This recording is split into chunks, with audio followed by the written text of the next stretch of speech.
Oi, pessoal! Muita gente já ouviu falar na Lei 12.850, né? Aquela que é considerada a principal arma jurídica do Brasil contra o crime organizado. Mas o que ela realmente significa no dia a dia, na prática? Bom, é isso que a gente vai desvendar agora. Vamos mergulhar nos pontos-chave dessa lei para entender direitinho como ela define, como ela investiga e, claro, como ela pune essas estruturas que são tão complexas. E para começar, vamos direto para a pergunta que talvez seja a mais importante de todas. Onde é que a gente traça a linha? O que diferencia uma quadrilha comum de uma organização criminosa de verdade, daquelas bem sofisticadas? Entender essa diferença é fundamental, porque é a resposta para essa pergunta que vai definir todo o poder de investigação e o peso da punição que pode ser aplicada. Não é só uma questão de nome, é uma questão de estratégia jurídica. Então vamos lá, a primeira parte da nossa análise é justamente essa, definir o alvo. Antes de pensar em combater qualquer coisa, a gente precisa saber exatamente o que é essa coisa, né? E essa definição, ela é a base, o alicerce de toda a lei. Para ajudar a memorizar, se apegue a este número 4. Ele é a chave de tudo. Vamos até chamar de a regra dos 4. É um jeito bem simples de não esquecer o conceito principal da lei. E aqui estão eles, os 4 pilares. O detalhe crucial é: todos os 4 precisam estar presentes, ok? Tem que ser cumulativo. Primeiro, a quantidade, no mínimo 4 pessoas. Segundo, a estrutura. Precisa ser um grupo organizado com divisão de tarefas, mesmo que não seja algo formal no papel, sabe? Mas tem que existir uma hierarquia, uma ordem. Terceiro, o objetivo. Buscar algum tipo de vantagem, que pode ser dinheiro, poder, influência, qualquer coisa. E o quarto pilar, a gravidade. A organização precisa cometer crimes cujas penas máximas sejam maiores que 4 anos. Se faltar umzinho só desses elementos, juridicamente falando, já não é uma organização criminosa. E é aqui que muita gente se confunde. É super importante não misturar organização criminosa com associação criminosa. São coisas diferentes. Como a gente vê aqui, a associação criminosa é o modelo, digamos, mais simples. Bastam 3 pessoas, e elas podem se juntar para cometer qualquer tipo de crime. Já a organização criminosa, não. Ela é mais complexa, mais perigosa, por isso a lei existe mais. 4 ou mais pessoas, aquela estrutura toda que a gente falou, e crimes graves. A lei trata os 2 casos de formas bem distintas.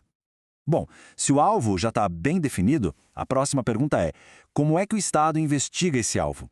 É aí que a gente entra na segunda parte da nossa conversa, o arsenal de ferramentas de investigação que essa lei criou. E são ferramentas especiais, pensadas justamente para conseguir entrar nessas estruturas que são, por natureza, muito fechadas e difíceis de penetrar. E olha, o leque de opções é bem grande e bem poderoso. Vai desde a famosa colaboração premiada que todo mundo já ouviu falar, até a infiltração de agentes. Vamos focar agora em algumas das ferramentas que mais geram impacto e, claro, mais dúvidas. Agora presta atenção aqui, porque essa diferença é sutil, mas no mundo do direito ela é gigantesca. A gente está falando da ação controlada versus a infiltração de agentes. Na ação controlada, a polícia apenas comunica ao juiz que vai adiar uma prisão para esperar o momento certo e coletar mais provas. É um aviso. Já na infiltração de agentes, que é uma medida muito mais invasiva, muito mais arriscada, aí não basta só avisar, aí precisa de uma autorização do juiz. Então a chave é essa: uma coisa é comunicar, outra bem diferente é pedir autorização.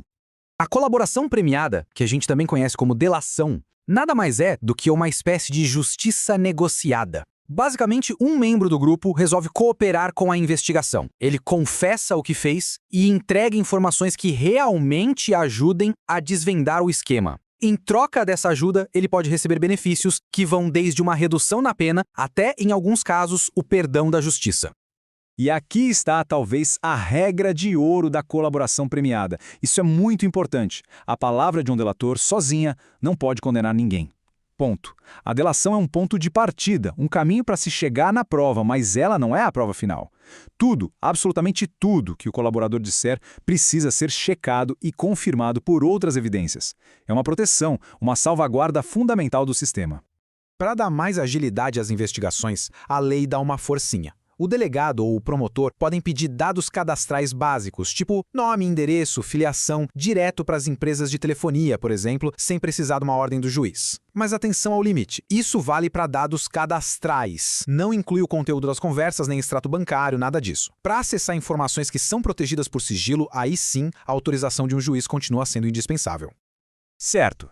A organização foi definida, foi investigada. E agora? Chegamos à terceira parte, as consequências. O que acontece com quem é condenado?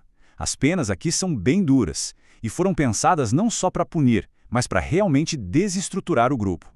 A punição já começa pesada. Só por participar da organização, a pena base é de 3 a 8 anos de cadeia mais multa. Mas isso é só o começo. A pena vai aumentando. Quem é chefe, quem está no comando tem a pena agravada. Se o grupo usa arma de fogo, a pena pode aumentar em até 50%, metade da pena. E os maiores aumentos vêm se tem um funcionário público envolvido ou se o crime ultrapassa as fronteiras do Brasil. E olha só o foco da lei em atacar a corrupção estatal. O funcionário público que é condenado por participar de uma organização criminosa perde o cargo. E não é só isso. Depois de cumprir a pena inteira, ele ainda fica proibido de ter qualquer cargo público por mais 8 anos. É uma consequência pensada para ter um efeito bem longo. Para os líderes, especialmente dos grupos que usam armas, a regra é bem clara. O começo do cumprimento da pena tem que ser num presídio de segurança máxima. Qual o objetivo disso? É simples: isolar essa pessoa o mais rápido possível, cortar a comunicação dela com o resto do grupo e impedir que ela continue dando ordens de dentro da prisão. Ok, agora vamos juntar todas as peças desse quebra-cabeça. A definição, a investigação e a punição, elas não são partes soltas. Elas funcionam como um sistema, uma engrenagem bem pensada que tem uma lógica para ser eficaz. E a lógica completa é essa aqui, em 3 etapas bem claras. A primeira etapa, a definição, responde à pergunta o que é o alvo. A segunda, a investigação, nos dá as ferramentas e responde como a gente desmantela esse alvo. E por fim, a terceira etapa, a punição, que responde à pergunta final. E daí? Quais são as consequências? É um sistema pensado do começo ao fim. Não há dúvida de que a Lei 12.850 é um sistema jurídico bem robusto. Mas a gente sabe que o crime organizado não fica parado. Ele evolui, se adapta, cria novos desafios o tempo todo. E isso nos deixa com uma reflexão para o final. Diante desse cenário que muda tão rápido, será que esse arsenal que a gente tem hoje ainda é suficiente? A resposta para essa pergunta, com certeza, vai definir o futuro da segurança pública no Brasil.